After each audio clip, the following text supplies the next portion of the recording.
l'islamologie observe l'islam de l'extérieur, alors que les sciences islamiques sont de l'intérieur. Et l'islamologie étudie l'islam en tant que réalité sociale, anthropologique, là où les sciences islamiques étudient l'islam à partir de l'héritage musulman, certes, et des sources, mais en tant que dans un besoin de religiosité. Voilà, le premier utilise les sciences humaines et sociales pour étudier l'islam. Le second étudie les sciences établies par les anciens pour pouvoir comprendre l'islam et l'appliquer.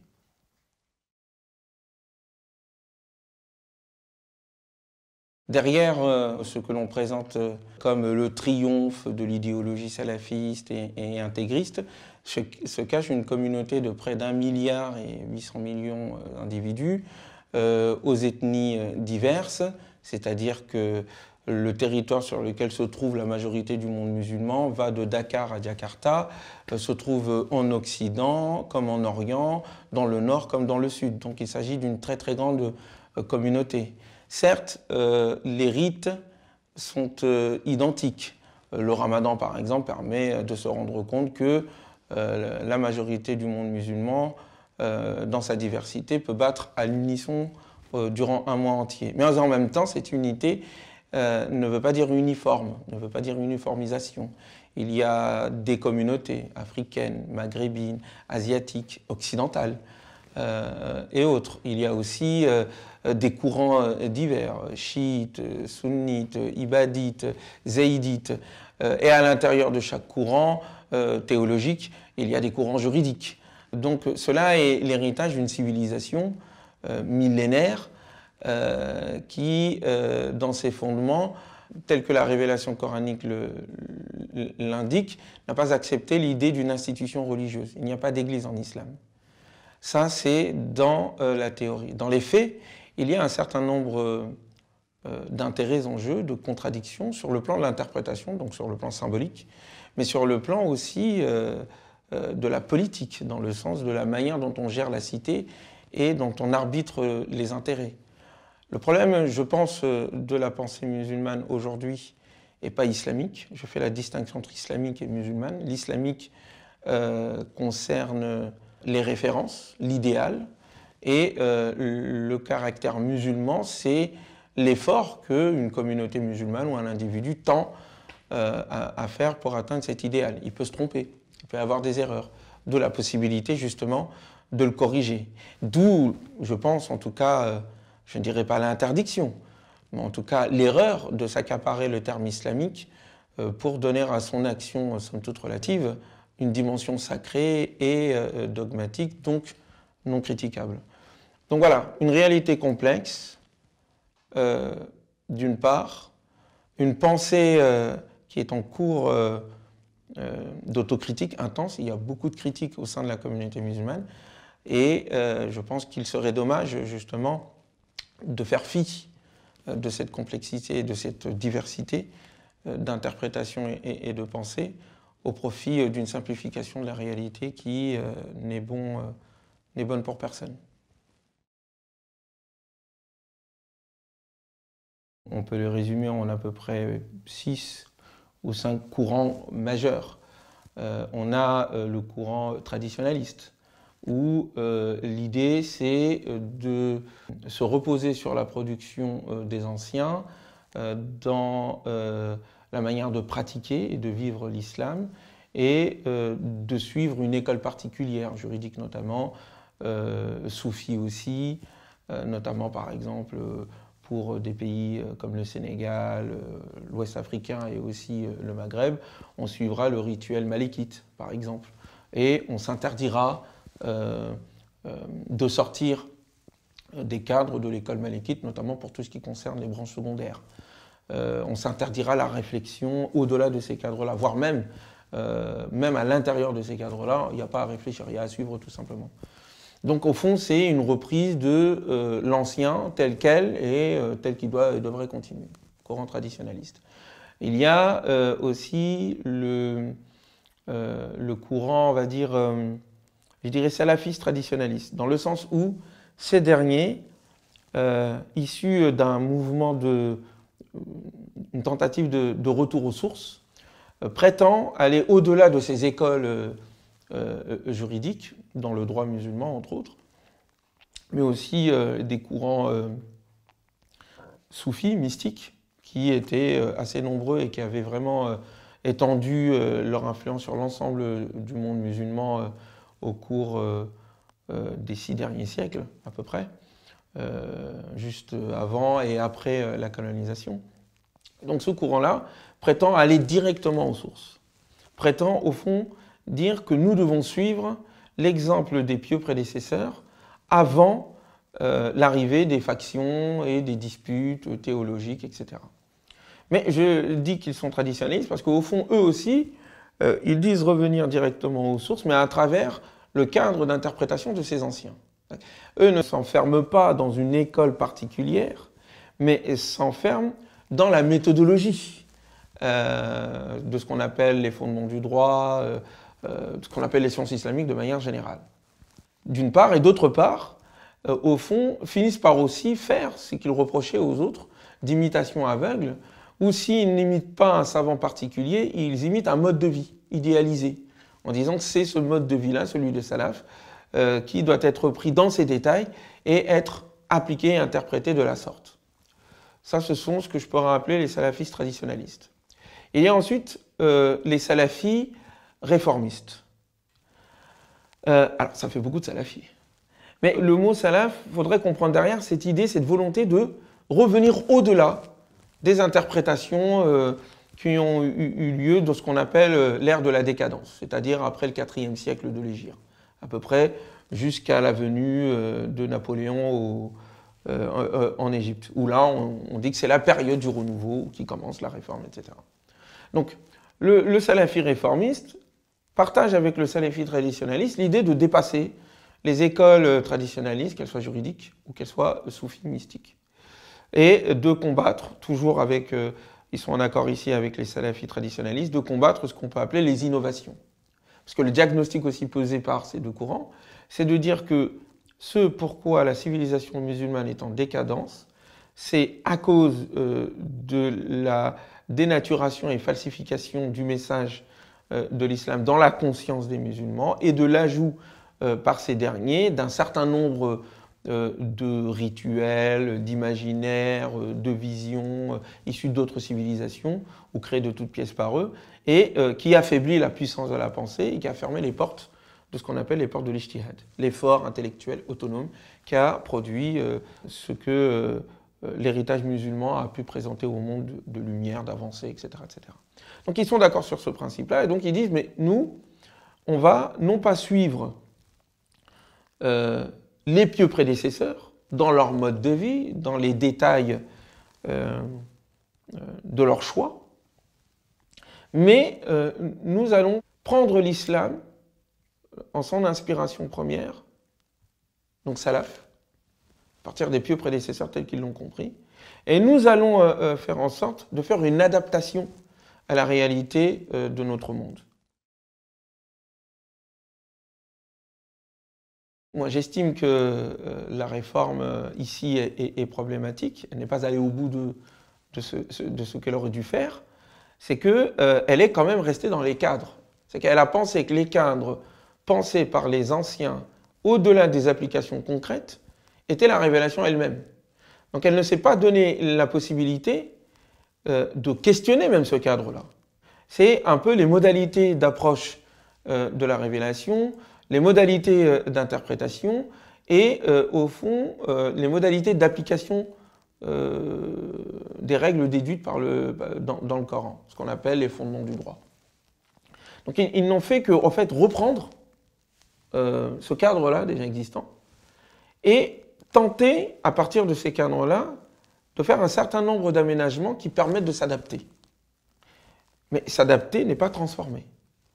Et le changement qui a eu lieu dans le monde est tel que l'adaptation n'est plus suffisante. L'adaptation, c'est lorsque, au fond, on est un peu dans le même cadre général depuis le Moyen-Âge, et puis, somme toute, il y a une évolution, on va dire, quantitative, et non pas une révolution qualitative. Et donc, de ce fait, des petites adaptations dans les points secondaires sont suffisants, sans changer trop le cadre global.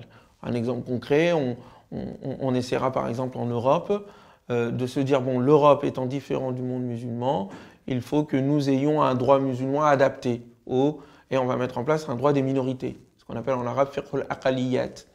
Et on va essayer, bon, il y a des difficultés pour les musulmans, par exemple, d'acheter des maisons, et que, bon, l'islam quand même interdit l'usage de l'intérêt et de l'usure.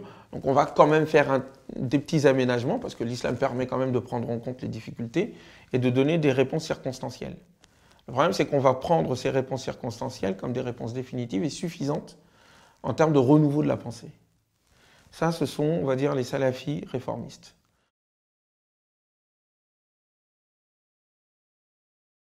Ensuite, il y a l'islamisme politique. Il est issu, au fond, du salafi réformisme, même s'il y a des ruptures qui vont avoir lieu, notamment avec la naissance des frères musulmans, qui se réclament de cet héritage du réformisme salafi, issu de Mohamed Abdou, de Jamal Eddin al-Afghani, d'Al-Kawakibi, et bien Ibn Badis, An-Nursi en Turquie, et bien d'autres. Et ici, l'action va être portée plus vers la mobilisation générale. C'est-à-dire que on est en période de colonisation. Les premiers réformistes tels que Jamal Eddin al-Afghani, Mohamed Abdou, surtout Jamal Eddin al-Afghani, voyaient venir la colonisation. Un certain nombre de territoires musulmans avaient été déjà conquis par les pays occidentaux, l'Algérie par la France, l'Empire ottoman était étranglé par les dettes et par les différents pays européens. Lui voyait venir la chose. Mohamed Abdou, son élève, a carrément vu l'Égypte être occupée par l'Angleterre, par le Royaume-Uni, et d'autres pays étaient belle lurette sous domination européenne, notamment l'Afrique de l'Ouest était complètement, depuis un siècle, 2 siècles, sous domination française. En tous les cas, ici, il y est question, notamment au XXe siècle, à la suite de la chute de l'Empire ottoman, de dire qu'il faut une revivification de la foi des musulmans, une mobilisation politique issue de cette revivification en vue de recouvrer l'indépendance, mais surtout parce qu'on estime que cette indépendance n'est possible que par une régénération et une mise en avant beaucoup plus forte et mobilisatrice de la pensée musulmane et de la pensée islamique. Donc ces courants-là, notamment à partir des frères musulmans, ne seront pas, à mon avis, je pense qu'ils ne seront pas d'accord avec moi, mais ne seront pas vraiment les fers de lance d'un renouveau de la pensée. Ce ne sont pas des intellectuels à proprement parler. Là, on n'est pas avec un Mohamed Abdou qui va produire une pensée, et une pensée qui va influencer l'élite. Là, on est face à une mobilisation populaire, avec l'idée quand même d'un certain renouveau, mais ce qu'on entend par le renouveau au fond, c'est, comment dire, une revivification de la foi, une mobilisation des cœurs, une éducation spirituelle, une éducation populaire, en s'inspirant d'ailleurs de ce qui se faisait dans les courants de gauche, marxistes ou autres, et aussi en s'inspirant de ce que faisaient les courants mystiques, les courants soufis. D'ailleurs, le fondateur des frères musulmans, Hassan el-Banna, était avant en tout cas, était membre d'un certain nombre d'écoles soufis. Donc, on a ici une sorte de mélange entre le traditionnel encore présent, notamment au niveau des villages et aussi des villes, tant soit peu, mais surtout des villages. Donc on a le traditionnel qui est là, et puis on a le moderne qui a impacté notamment les villes et qui a apporté un nouveau souffle et une autre façon d'agir. Et au fond, ces courants-là vont essayer de marier les deux. Donc traditionnalistes, voire conservateurs, sans être péjoratif, sur le fond, et on va dire réformistes quant à la forme, en adaptant, en n'hésitant pas à prendre un certain nombre de solutions issues de l'Europe, la Constitution, la démocratie parlementaire, la démocratie libérale au fond. Et on va essayer de trouver un juste équilibre entre ces deux points.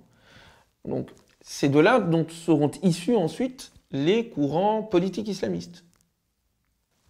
Alors, bien sûr, quand on parle des courants islamistes, on a surtout en tête l'idée d'une sorte de volonté d'imposer la souveraineté divine, pas de parlement, pas de démocratie, et voilà, le Coran a tout dit et tout est fini, et puis bon, au fond, le Parlement n'est là que pour enregistrer les choses, quoi. Bon. C'est beaucoup plus nuancé que ça. Il y a des islamistes légalistes qui acceptent le cadre de la démocratie, du jeu de l'alternance politique. Il y a des islamistes révolutionnaires qui, eux, bon, sont intraitables avec le système en place, estiment que après la colonisation, les pouvoirs qui les ont remplacés sont pires parce que dictateurs, parce que ça torture, mais aussi dans cette vision-là, c'est surtout après la mort du fondateur, notamment des Frères musulmans, à partir des années 50-60, il y a une pensée, on va dire, qui diffère un peu de la démocratie bourgeoise adaptée à l'égyptienne à l'époque du fondateur des Frères musulmans. On essaiera d'idéologiser l'islam. On présentera l'islam non pas en relation ou en contradiction ou par rapport au christianisme ou au judaïsme, sur le plan religieux, on l'opposera aux idéologies présentes, le marxisme, le libéralisme. Et donc, il y aura une forme de réinterprétation de l'islam, au fond, pour en faire une idéologie de combat. Encore une fois, on est dans des combats politiques. On veut mobiliser la population. On veut montrer aussi que l'islam est adapté au XXe siècle et que l'islam est pourvoyeur d'une idéologie comme le marxisme, comme le libéralisme et autres. Et donc il y aura une forme d'interprétation. Au fond, on va transformer les combats politiques en combats idéologiques, philosophiques et théologiques. On va traiter les choix politiques comme étant des choix spirituels qui engagent au fait la religion des uns et des autres. Et si la majorité des musulmans n'acceptent pas l'islam comme étant un système global et total qui répond à tous les besoins de l'individu dans les détails ici vont être, en fait, on va aller les chercher dans le droit musulman et dans l'héritage musulman tel qu'il est. Donc on va dire, il y a la loi de Dieu, et la loi de Dieu, c'est la loi, au fait, des juristes. Bon, c'est une interprétation. Ils ont essayé, au fond, de définir ce qui fait une société islamique. Ils n'ont pas fondé leur définition à l'aune de ce que porte de foi la population en question, mais à l'aune, au fond, des lois qui régissent ce pays. Et ces lois, pour eux, pour qu'elles soient islamiques, il faut qu'elles soient directement fondées sur le Coran ou fondées sur une déduction juridique issue du droit musulman et de ce qu'on appelle les sources de l'islam. Ça, c'est, on va dire, le courant islamiste, légaliste, mais aussi révolutionnaire. Cela va donner naissance à ce qu'on appelle le djihadisme aujourd'hui.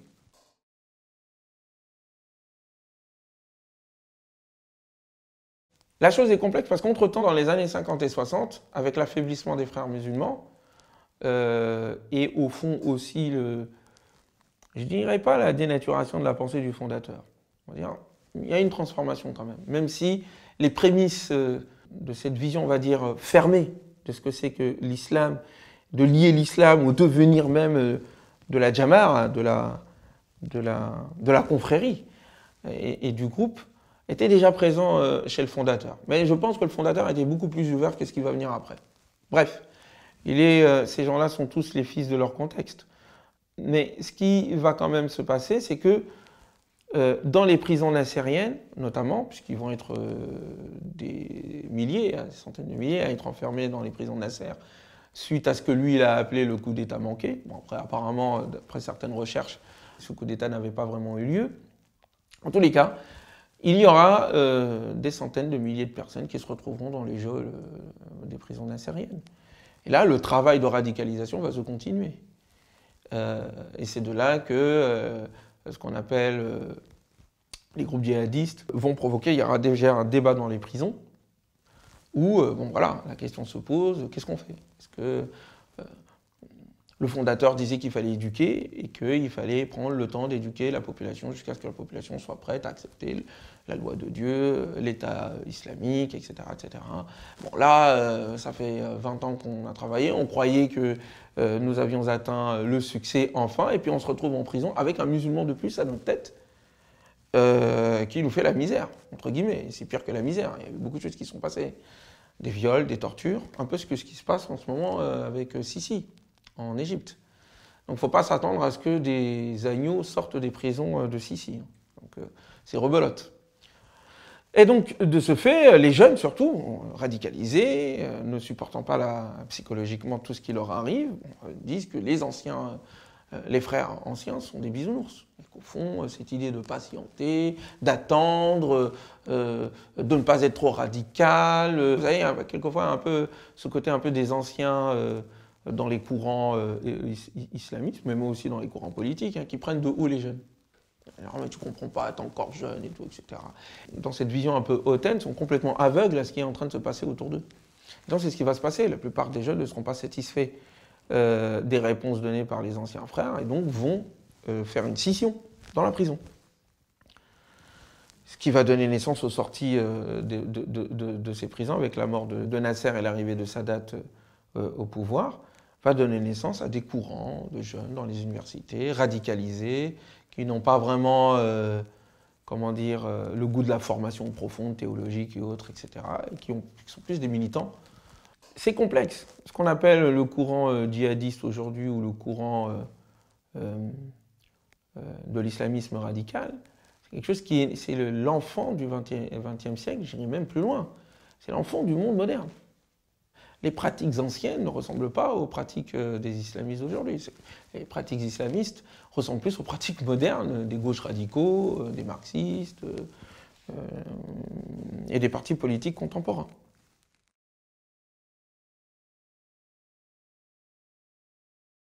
Un autre courant est à pointer, bien sûr, c'est les réformistes libéraux. Les réformistes libéraux, alors eux, vont aussi partir de ce constat que, bon, il y a la crise dans le monde musulman, cette crise est due aux fondements sur lesquels se base cette civilisation, et eux vont faire un diagnostic différent des trois précédents, c'est qu'ils vont dire qu'au fond, ça n'est pas une mauvaise compréhension de l'islam, ou voir les innovations apportées à la pensée, dans la pensée musulmane, qui sont la cause de la décadence, c'est l'islam lui-même en tant que tel. En tout cas, certains le diront radicalement ainsi, d'autres diront, bon, c'est la pensée de l'islam, mais il faut restreindre l'islam à son domaine religieux, c'est-à-dire les pratiques, et puis tout le reste, on doit s'inspirer du modèle occidental. Alors on va avoir des gens comme Taha Hussein, mais aussi comme Ali Abdelrazek, qui a quand même écrit son fameux livre de l'islam et du pouvoir, où il indique tout simplement qu'au fond, la khilafa, l'État, l'empire musulman, le caractère politique de l'islam, le fait que l'islam ait eu un pouvoir temporel, est une invention, est une innovation, et qu'au fond, l'islam n'a jamais, le prophète n'a jamais appelé à la fondation d'un État. Ensuite, il y a tout ce qui concerne aujourd'hui un certain nombre de courants qui sont présents, qui sont très prisés par l'intelligentsia européenne, occidentale et parisienne, où au fond, on a des personnes qui manient très bien les concepts occidentaux, philosophiques, philologiques, intellectuels et autres, donc qui sont bien compris et entendus par la classe intellectuelle dirigeante, mais ils sont complètement inaudibles au sein de la masse musulmane. C'est essayer d'adapter ou d'appliquer la philosophie de l'ère du soupçon, ou plutôt la philosophie du soupçon des Nietzsche, des Freud, des Marx, où il y a une relativisation complète, une remise en question des dogmes anciens, essayer de l'appliquer à l'islam en interprétant l'islam à l'aune de la réalité chrétienne, donc en faisant de l'islam en fait la même chose que le christianisme, ce qui je pense est à discuter, d'une part, et d'autre part, en confondant l'islam en tant qu'idéal au sein de la révélation qui est susceptible de produire une réflexion neuve avec ce que les anciens ont produit. C'est-à-dire, les libéraux ont la même conception que les traditionalistes en fait, sauf que les traditionalistes, ce sera pour s'y confondre, s'y fondre et s'y conformer, alors que les libéraux, ce sera pour dire, vous voyez, c'est une religion comme les autres, aujourd'hui on est à l'ère de la modernité, il faut évoluer, il faut s'adapter, un peu le discours que les gens de gauche ou les laïcs pouvaient tenir contre l'autre camp, traditionnaliste, de l'ancien régime, voilà, quand on les traitant de bigots et autres. Et donc ils ont besoin de dire que l'islam au fond est semblable au christianisme qui avait une église. Et que on a besoin en fait de transposer dans le monde musulman les schèmes qui existent dans le monde occidental, quitte à forcer un peu la réalité. Là aussi, à mon avis, tous ces courants que je viens de citer ne dépassent pas les cadres en fait. Ils sont toujours dans le même cadre. Soit on est pour, soit on est contre. Mais c'est toujours dans le même cadre d'une part, et d'autre part, ils sont toujours dans l'imitation de, soit de l'ancien, en indiquant que cet ancien est indépassable, et donc il suffit pour retrouver la grandeur de l'appliquer tel quel, en faisant quelques petites adaptations de façade, ou en indiquant que l'ancien est la limite, elle aussi, de la portée de la révélation coranique, et donc il faut la dépasser. L'un pour s'y confondre, l'autre pour la dépasser, et tout enlever.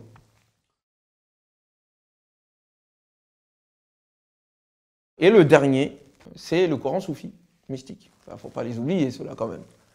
Alors, ces derniers étaient déjà présents, effectivement, comme je l'ai indiqué, avant la colonisation, dans la plupart des pays musulmans, voire même un musulman digne de ce nom ne pouvait être un bon musulman sans rentrer dans une école, dans une confrérie. Au Sénégal, par exemple, on a les Tidjanes, on a les Mourides, il y a les Qadiri, pareil dans le monde du Maghreb, pareil au Moyen-Orient. D'ailleurs, ce sont les mêmes courants qui, du Moyen-Orient, vont jusque dans le monde africain, en passant par l'Indonésie, l'Inde, etc. Bref, l'idée de la mystique musulmane ou du soufisme musulman, c'est que déjà, à la base, c'est l'idée d'avoir une relation sincère et intime au-delà de la forme avec le divin et les préceptes religieux, d'une part. Et d'autre part, il y a cette idée quand même, c'est là où il y avait débat, et c'est ce que reprochaient entre guillemets les réformistes salafis et les salafis traditionnalistes au soufisme, en indiquant que un certain nombre ne tenaient pas compte forcément des préceptes de la religion, qu'ils inventaient des innovations à tout va, et au fond, s'ancrer entre guillemets dans une philosophie, dans une vision du monde qui était différente de celle de l'islam. Eux aussi, de leur côté, vont reprendre un peu tout ce qui existait dans le néoplatonisme, dans le christianisme aussi, même si le côté du légalisme juif va être plutôt pris du côté sunnite et du côté juridique. Et donc, on va prendre des emprunts sur le plan théologique et métaphysique et on va les adapter à l'islam. Et c'est ce qu'on reprochait. C'est la guerre d'interprétation, justement. Et donc ça, c'est pas islamique. Bon, qui juge de ce qui est islamique ou pas? Toute la question est là. Et donc on a aussi les courants mystiques qui vont être vertement critiqués par les réformistes, Ibn Badis, même s'il y avait une dimension spirituelle dans son enseignement, mais Mohamed Abdou, Jamaluddin al-Abrani, en indiquant qu'au fond, déjà lors de la colonisation, un certain nombre d'entre eux n'ont pas vraiment, un certain nombre, pas tous, mais n'ont pas vraiment aidé à la résistance, voire même ont justifié la présence du colonisateur, qui s'en servait d'ailleurs. On sait ce que faisaient, de quelle manière est-ce que les Anglais comme les Français, de quelle manière ils se servaient de ces courants mystiques soufis quiétistes en faisant en sorte à travers eux de justifier l'ordre établi. Donc il y avait une vision un peu déterministe. Voilà, tout ce qui arrive, ça vient de Dieu et puis on ne peut pas faire autrement. Même si une autre partie de grands soufis ont combattu la colonisation, tels que l'émir Abdelkader, le plus connu, mais il y en a d'autres. Et il y en a d'autres, donc il faut être nuancé. Donc il y a ce courant qui existe. Il est aussi très prisé par l'intelligentsia occidentale, française, parce que ça ressemble au fond au christianisme entre autres. Et puis il y a un peu cette attitude envers l'islam de, comment dire, le côté un peu, c'est pas la forme qui compte, c'est le cœur qui compte. Et puis si c'est le cœur qui compte, quelles que soient les formes, l'essentiel c'est le cœur. Bon, ça, c'est une bonne chose quand on cherche la profondeur, mais ça peut être aussi utilisé comme un moyen de relativiser les fondements même d'une civilisation. Alors, dans ces cas-là, tout se vaut.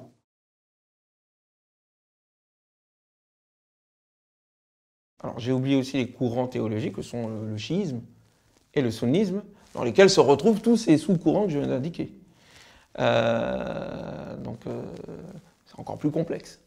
Et je ne parle pas des ibadites, des zaïdites et autres. Mais tout cela, au fond, quand on regarde, pour résumer mon propos, le cœur, contrairement à ce qui s'est passé dans le monde chrétien, le cœur de la discorde, en tout cas de la dispute musulmane, si on peut le dire comme ça, est d'abord d'ordre politique. C'est le politique qui a d'abord semé le trouble, puis ensuite a inventé les interprétations qui permettent de justifier l'ordre établi. On ne peut pas comprendre la différence entre chiites et sunnites, différence qui n'est pas si majeure que ça si on regarde comment dire, les pratiques et les visions. 90% ou 95% de ce que se pensent les chiites et les sunnites sur Dieu, sur les 5 piliers, sur les 6 piliers, etc., sont identiques. Cependant, le conflit politique qui a eu lieu après le départ du prophète, notamment à l'époque du 4e calife Ali, va provoquer des débats de fond au sein de la société. Et c'est de là dont va être issu, à l'époque médiévale, la plupart des courants, sur l'interprétation de la position que l'on doit avoir par rapport à ce fait de la guerre civile musulmane qui a eu lieu. Les Khawarij, les chiites, les sunnites, les mu'tazilites et autres. De même, aujourd'hui, il y a une continuité de ce conflit qui n'a pas été réglé, parce que, au fond, on n'était pas dans un travail philosophique de fond, on était dans un travail de justification des courants qui se combattaient. Chaque courant interprétant le Coran à sa sauce et inventant même des propos qu'on attribue au prophète pour pouvoir se défendre. Et c'est la même chose qui va avoir lieu, qui a lieu en ce moment. Donc, le politique utilise le religieux pour en faire un moyen idéologique d'imposition de ses vues. Voilà, j'étais un peu long, mais la chose est profonde, mais elle n'est pas insurmontable.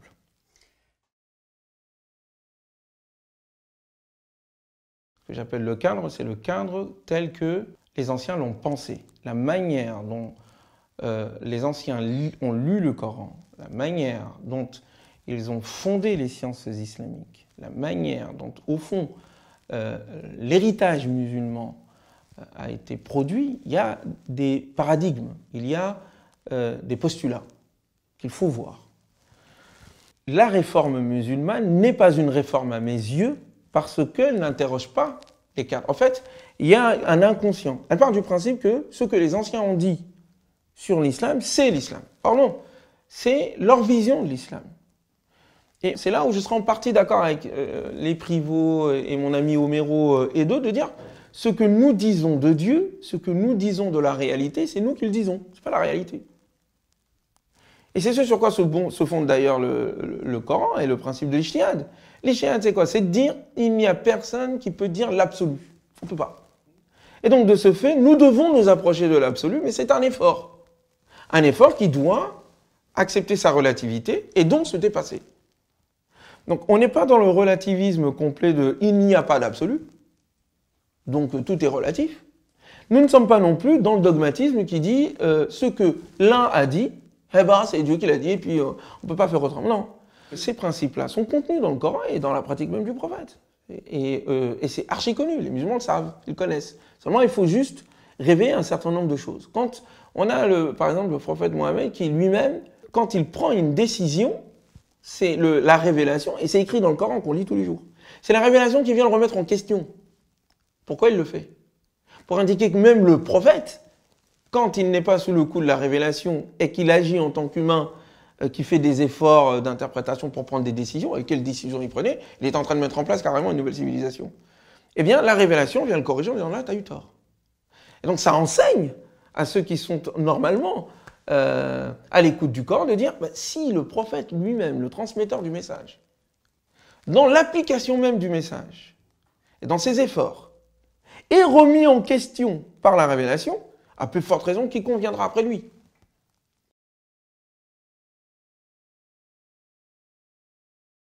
Cette histoire se trouve dans la Sourate Al-Kahf. Le Coran a pour caractéristique de ne pas raconter une histoire tout seul comme ça.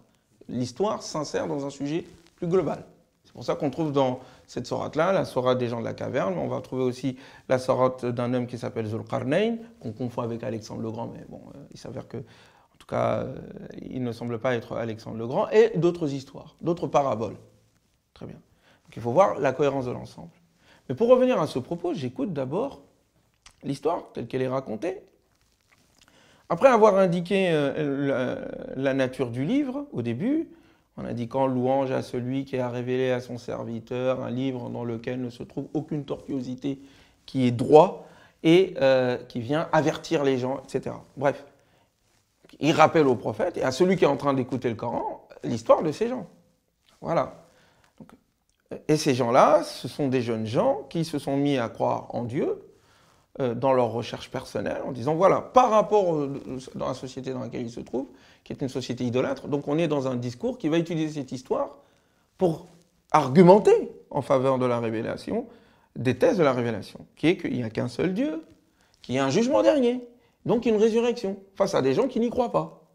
Très bien. Donc il va donner cette histoire. Cette histoire-là, est-ce qu'elle existe ou elle n'existe pas est-ce qu'elle était connue des gens à l'époque du prophète? Je pense que oui, notamment dans la tradition chrétienne et même dans l'Antiquité.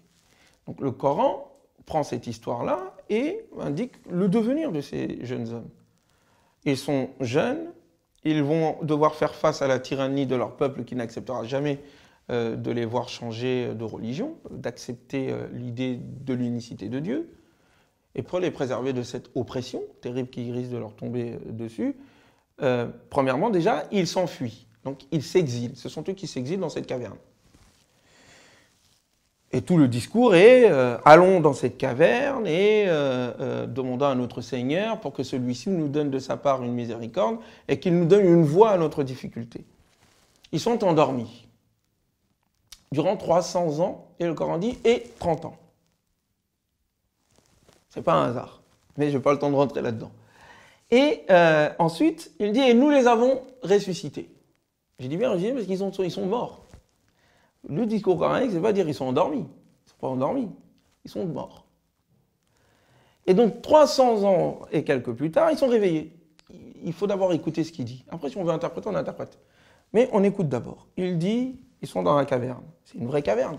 Je n'ai pas de raison de dire c'est une fausse caverne. Bon, il faut que, selon les règles de la linguistique, que pour faire passer un sens propre au sens figuré, il faut des indices, dans le discours même. Bref, donc c'est une caverne. Ce sont des jeunes, des vrais. Pas des anges ou des chérubins ou autre chose. Je n'ai aucune raison d'interpréter cela autrement. Dans cette caverne, il est décrit comment ils sont. Je ne rentre pas dans les détails. Et ils sont enfin réveillés, 300 ans plus tard. Et le propos, c'est combien de temps avez-vous dormi? C'est même pas dormi, c'est combien de temps avez-vous passé? C'est le même terme que le Coran utilise pour décrire ceux qui vont être ressuscités. Quand ils seront ressuscités, on demandera alors combien de temps vous avez vécu? Ils diront une journée ou une moitié d'une journée. Donc le Coran montre l'exemple ici que ce qui s'est passé avec ces jeunes de la caverne, c'est ce qui va se passer pour vous tous. Cette histoire elle nous montre que, ok, une histoire nous est racontée, nous devons nous tenir à ce qu'il nous dit et en tirer des enseignements. Ne pas inventer des histoires ou des chiffres ou des noms ou des débats futiles qui n'avancent rien à la réflexion intellectuelle et spirituelle et surtout le symbole que cette histoire essaye de nous montrer. Que des jeunes, même s'ils sont jeunes, peuvent être touchés par la foi et que le divin peut et doit les protège. Et c'est une formidable parabole pour ceux qui écoutent déjà à l'époque du prophète cette histoire, qui sont pour la plupart des jeunes autour du prophète, et même pour nous. Et c'est pour ça que je dis qu'il ne s'agit pas d'interpréter ici, il s'agit de méditer. Et c'est le mot que le Coran utilise. L'interprétation, c'est quoi? Ou le commentaire? Le commentaire, c'est enfermer dans un comment particulier une révélation aux finalités transcendantes. Je dois accepter l'idée que ce que je pense de la révélation, c'est ce que je pense. La révélation est toujours au-delà, c'est ce qui permet d'avancer. L'interprétation, c'est à un moment donné, imposer un sens, dire voilà, le sens ultime de la révélation, c'est ce que moi je dis. Quitte même à aller au-delà de ce que la lettre dit. Mais le problème, c'est que le commentaire littéraliste, qui va dire on s'en tient à la lettre et puis on ne réfléchit pas trop. Et l'autre, le commentaire spirituel, qui dit bon, c'est ce que mon cheikh a dit d'ultime et il n'y a pas moyen. Dans les deux cas, il y a une volonté d'imposer un sens particulier au Coran. Pour moi, on ne comprend le sens du Coran que lorsqu'on l'en prend de son ensemble, lorsqu'on le relit. Et que surtout, on n'a pas la prétention de l'ultime. On le médite et on essaye d'avancer. Et on laisse la révélation nourrir notre intelligence.